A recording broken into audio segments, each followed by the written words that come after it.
Hello everyone, it is princess_mini4 and welcome back to my channel. In today's video, this is going to be my 1 month post-op from my diagnostic laparoscopy update. If you guys are new here, please make sure you hit that notification bell and hit that subscribe button so you never miss a post. Alright you guys, so today's date is Saturday, July 5th, 2025, which means that it has been an entire month since my diagnostic laparoscopy. And I'm pretty much, it's gonna be like a two-part kind of video. Like, first thing I'm gonna do is kind of explain to you guys what happened at my post-op appointment, pretty much what the doctor showed me and told me and all that stuff. Then I'm going to, well, firstly, I'm going to talk about my symptoms for years before I was diagnosed. So, long story short, I got my cycle at 9 years old. There's already a little bit of a video about that up on my channel, but I got my period at 9 years old, sadly. When I first got it, it was like, you know, when you first get your period, it's just, it is what it is. And before, it was 7 days long and there was no cramping. Then over time, it kind of went down to 5 days. I don't know what kind of made it do that, but even though some months it is kind of 7 days, but it is what it is. For the gist of it, it's 5 days now. Now, my painful period started at age 11. Y'all know I got notes. So I remember being in the 5th grade and I was sitting here because during the year of the 5th grade, I lived here. And my grandma looked over at me. She's like, "Are you cramping?" I was like, "Yeah, my stomach's hurting a little bit." But even then, it was like a 5 out of 10, But it was so foreign to, not foreign for me, but foreign for my grandma and for me to have cramps that we had to literally hop in the car and go down the street and get some, like, a leave or something. Because before I was able to take a leave. So, then that was kind of it, But over time, like, I would say probably at 13 years old is where I hit my, like, at the point where it was just so bad. Like, what grade was that? 6th or 7th grade. I think it was both. So in middle school, 6th and 7th grade, I had to miss 2 to 3 days of school a month. You're only in school for what, 10 months? I had to miss 2 to 3 days per month during those 2 school years. It's by the grace of God I passed it. But that's how much, like, how bad my cycles were. Like, the cramping was so bad. I would stay home from school and I would legit lay around and moan and groan and cry all day long. This was just how my period was. Sorry, I just washed my hair, so I got anyway. So that's one of my main symptoms of my endometriosis, pretty much, is painful periods. And from the age of 13, I started going to, the very first GYN I went to was a pediatric GYN. Like, she specialized in younger children.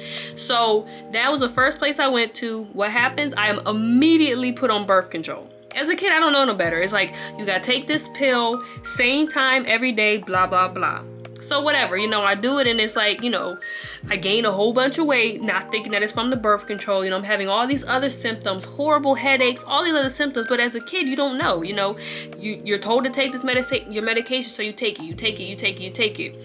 And the birth control did not help with my cramping at all. It did not help with my blood flow at all. All the birth control did was make my period come on at the same time, same day, almost every single month. That's the only thing the birth control did. Only thing. I mean, I guess it protected me from getting pregnant, but you know what I'm saying? But it didn't help what was happening, So that's why I kind of thought it was weird. So I stayed on several different birth control pills. I took one, it didn't work for like a few months. Took another one, didn't work for a few months. Then she suggested the Nexplanon. So I don't have that scar anymore because now I have this scar. So that was, removed. But I had a Nexplanon in this arm. Had it in for 4 months, bled every single day for 4 months straight. Boy, did we use a lot of pads during that time. I bled every single day for 4 months straight.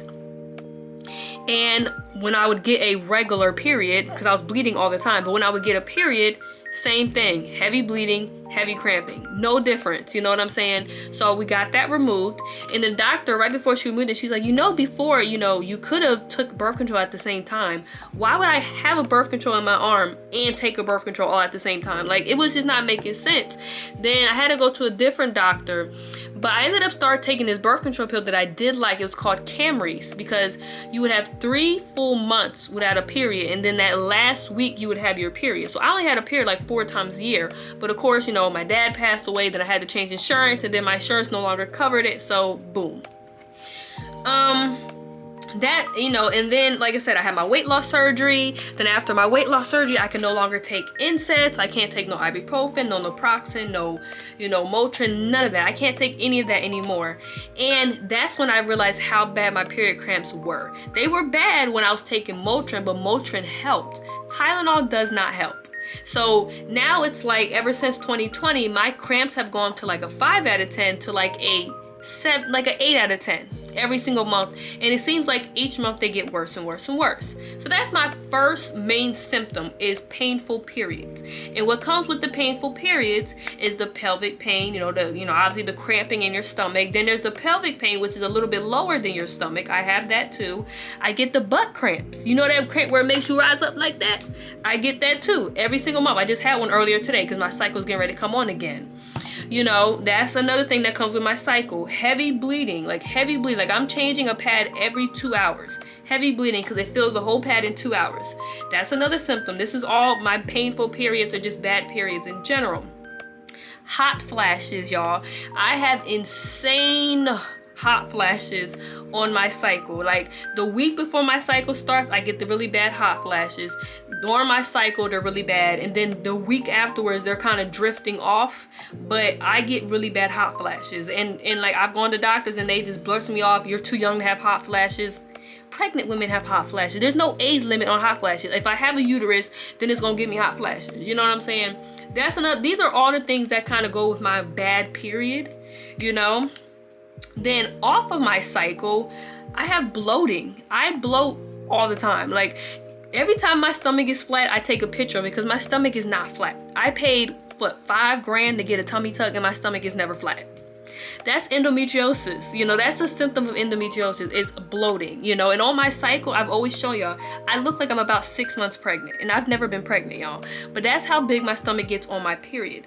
I mean, it's not abnormal to bloat a little bit, but the extreme bloating is where it's abnormal, you know, to the point where I can feel my stomach stretching, and I'm getting more stretch marks. That's how bad my bloating is. Then we have, oh yeah, also the lower back cramps. Like I get the cramping in my lower back. That's also another thing I get on my period. Then, I wrote, also I get pelvic pain not on my period. And it's not as bad. It's usually like a 5 out of 10, and it lasts for maybe 10 to 15 seconds, but that's it. It's never like as long as a period cramp is, and it's never as bad, thank the Lord, because some women have it really bad when they're with their endometriosis. But I wrote down pain during intercourse. So this is a thing people don't want to talk about, but that's a big symptom of endometriosis. And it's so funny, if I had a doctor who actually listened to me, I may have been able to be diagnosed earlier. Because I mean, you know, I know I'm Christian, and I'm really trying to walk the right walk, you know, but I've had sex. You know, I mean, it's not like a secret, you know. I mean, it's probably a secret to some people, but it's not abnormal. You know, so, and every time I've had sex and my doctor told me, oh, you know, you're just not turned on enough, maybe you need to use lubricant. I've done all of that. I've, you know, been turned on. We've used lube. It does not matter. It's painful. Sex is painful for me, and it should not be. Like, don't let your doctor gaslight you into, I mean, like I said, you can try different things, but if none of those things work, then it's not normal. It should not be painful. It really, I mean, sex is supposed to be pleasurable. It's not supposed to be painful, which is like, you know, it never has been, never has, no matter what, you know. And there's always a whole bunch of things. Like, I've even had a doctor tell me, oh, maybe he's too big for you. I've been with people with small, and it just does not matter, y'all. It's endometriosis. That's all it is, you know. So that's another symptom. And then the last thing I wrote was infertility ? So when I first wrote this, I thought that maybe I was infertile because, you know, I've had, you know, intercourse a few times in my life, and I've done it specifically when I was ovulating, and I've just never used protection, which don't be like me, because, you know, you could get other things versus than pregnant, but I've never gotten pregnant, which it could be a lot of things. It could be what his issues are, but I thought maybe I was infertile. But when she went in to do the laparoscopy, she looked inside of my tubes and she said, girl, your tubes are clear. So if you want to get pregnant at this point, you have no problem getting pregnant, because my tubes are clear, because endometriosis will clog your tubes, which is why a lot of people have infertility. But as of June 5th, 2025, my tubes are open. So I'm not infertile, but that is a big symptom of endometriosis. So I was diagnosed with stage 2 endometriosis. And I also, I had a cyst, and it says cyst wall lined by bland mesothelial cells consisted with peritoneal inclusion cyst. I don't know what that means, but I'm assuming, there wasn't no cancer or nothing, because they called me and was telling me about this, but they found a cyst, and I wish you would have sent me the pictures, but they act like they don't want to give you the pictures of your own uterus, but it was a decent size, so they removed it. That's another thing that causes pain. So, you know, and then they also, it says finding stage 2 endometriosis, right fimbriated end of tube adherent to right cul-de-sac. So it was pretty much my fallopian tubes were stuck to like my side wall, because that's what happens. Like, I feel like endometriosis is almost like glue, so it like glues things together. So it was stuck to my wall. Like, here's your fallopian tube, here's my wall. It's supposed to sit like this. Mine were sitting like this, so they had to like remove that, and they're called filmy adhesions. So it says right fimbriated end of tube, initially clubbed in appearance, but once adhesions released with more finger-like. So I guess I don't know how to explain that. It says filmy adhesions from the adnesa to the post cul-de-sac on left. Multiple peritoneal implants noted in the posterior peritoneum. Then it says endometrial implants over left uteral ovarian ligament. So they pretty much just tried to like remove them and kind of just allowed them to sit like they're supposed to. But I definitely have endometriosis. Like, they found it, they removed it. So as of right now, I'm good. But the thing is, she says that they start off like this, so you don't always see it when they're that little. So it's like I could still have more in there. And when I tell my grandma, I was like, you know, it's gonna grow back. She's like, why do you always have to think so negative? I'm like, I don't think negative, I think realistic. You know, it's going to grow back. It's like a piece of hair. When you shave your hair, it grows back. Does it not? It does. Like, I shaved my hair in January of this year. Look at my hair. It grows back, you know? So it's, I'm not being negative, I'm just being realistic. But as it goes for the actual post-op of the surgery, this was my least painful recovery. Like, I was up the next day, I went to Walmart. You know, I ended up getting a cold, which literally lasted almost a month. Like, I stopped having to use the nasal spray on like Tuesday, and Tuesday's date was the 1st. I was sick from June 7th through the 1st. I was sick for a long time. Like, I guess I gotta start taking some kind of medication, like maybe some kind of vitamins to avoid getting sick. But I feel like if it wasn't for me getting sick, the recovery wouldn't have been as bad, because I kept having to cough. Because I could get a cold sometimes, and it's not a coughing cold, but this was a coughing cold. So it was so painful. Like, coughing after any kind of abdominal surgery, the worst. Then of course my cycle came on, and it was just a really bad cycle. But like I said in that video, your periods after a diagnostic laparoscopy are a lot heavier while your body is still trying to heal. Like, I may be healed on the outside, but it still could be trying to heal on the inside. So I'm not looking forward to this next period, but it is what it is. But I went to my post-op appointment on the 23rd of June. So here are my questions. So pretty much, I just wanted to know, what are the long-term effects of stage 2 endometriosis on my reproductive health? And she was like, it's pretty much the same thing I said, you know, as of right now, your tubes are open, but there's always a potential for it to grow back. She said it's a potential, so it might not grow back. So, you know, whatever the Lord has in his will for my life, it is what it is. But she says that's usually, it causes infertility if your tubes get blocked. But as of right now, they're open, and you know, I know I'm ovulating because I've gotten used to my body and stuff. So as of right now, it's not a bad thing. But over the years, you know, pretty much up until, you know, menopause, it always has a potential to grow back. So that's pretty much the long-term effects of it. But since I'm stage 2, it's not as bad. I should have a easier time conceiving versus a woman with stage 4, you know. But at the end of the day, it is what it is. So yeah, we don't really know how that is until I'm actively trying to get pregnant. So I said, are there specific symptoms I should be aware of that might indicate the condition is worsening? And she just said really bad cramping, you know, pretty much all the stuff I already have. Pelvic cramping without being on my cycle, blah, blah, blah. The butt cramps like I had today. Then I said, how can I manage my pain and discomfort? Pretty much Tylenol, you know, but I am going to find different ways. Like, I don't know if, like, I know a lot of Christians are completely against smoking weed, but I just feel like maybe that would help in my cramps. You know, like at this point, I'm willing to try anything because Tylenol just does not help. And it's like, why do I keep taking it if it's going to not help me? You know what I'm saying? So I'm gonna try to find maybe some, people rub like essential oils on. I use heating pads, but it's summertime. It's 88 degrees outside. I'm not trying to use a heating pad. You know what I'm saying? That's ridiculous. So I'm just gonna try to find other ways. If you have any advice, let me know in the comment section down below.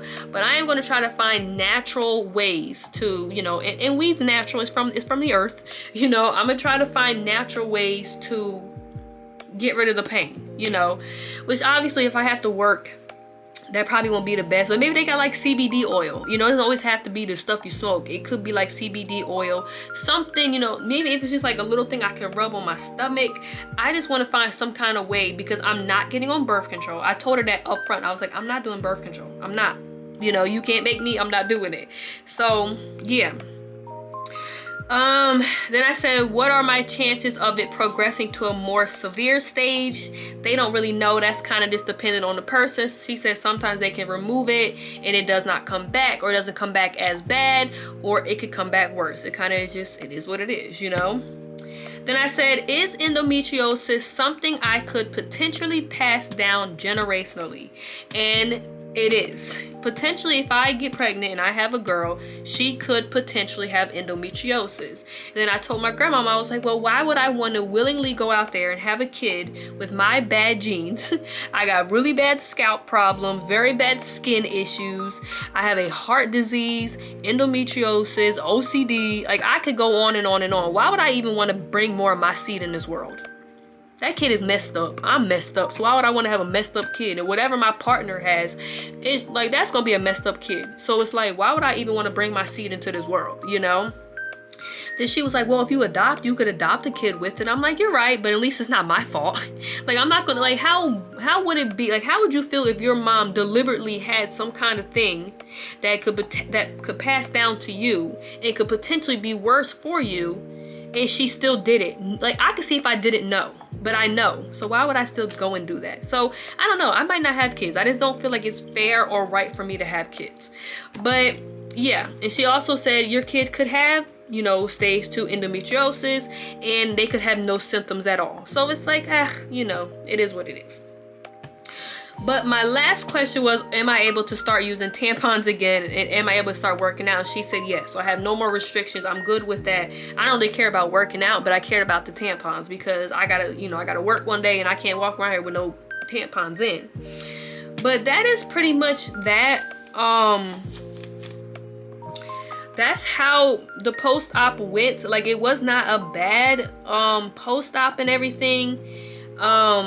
I'm trying to look and see if I have anything else I want to say. Like, they wrote down like my bladder, urethra, everything looked normal. You know, everything looks normal. No prolapse, no lesions, nothing that.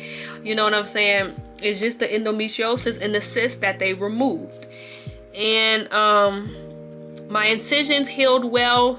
I'm using my little vitamin E stuff to kind of rub on there and stuff. But yeah, I mean, it wasn't really a bad surgery. It was just obviously the fact that I got my period a few days after it, and then I also got sick. But I am going to show y'all, my stomach is probably not small. I wanted to film this video a lot earlier, but it's literally going on 7 o'clock. So I've already eaten a few times and we've been cleaning up all day. So I just hopped out the shower and washed my hair. But I am going to show y'all my stomach. I ain't got no bra on. Look, it is what it is. But I am going to show y'all my stomach.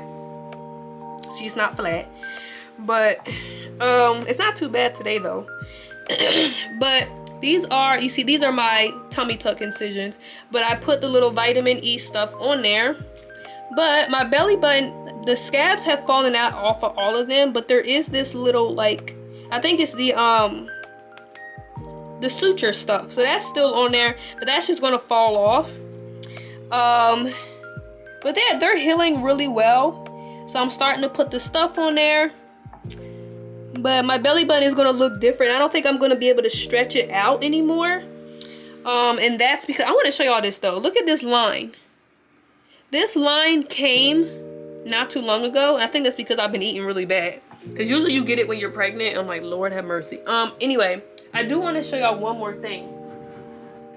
Because she has been trying to get me on this medication, y'all, and I'm just not going to take it. You know, that's one thing that I love about being an adult, is I can say I don't want to take it, you know. And ain't nobody can tell me that I should take it. But there is these 2 medications right now that are on the market that aren't birth control for endometriosis. So this one is my Fiembre, on the right there, right? She gave me these a long time ago. This one is Orilissa, right? Cool, you know. But here's what it says. Orilissa is a prescription medicine used to treat moderate to severe pain associated with endometriosis, right? And if you get pregnant, that baby's gonna have a problem. My Fiembre is used to manage moderate to severe pain associated with endometriosis in premenopausal women less than 18 years of age. Anyway, it should not be taken more than 24 months. But this is for pain.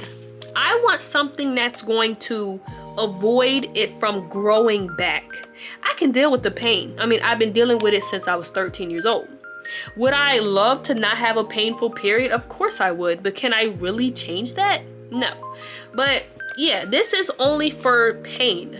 So I was like, is this going to help it from growing back? Well, she has not answered me. That was like 2 weeks ago.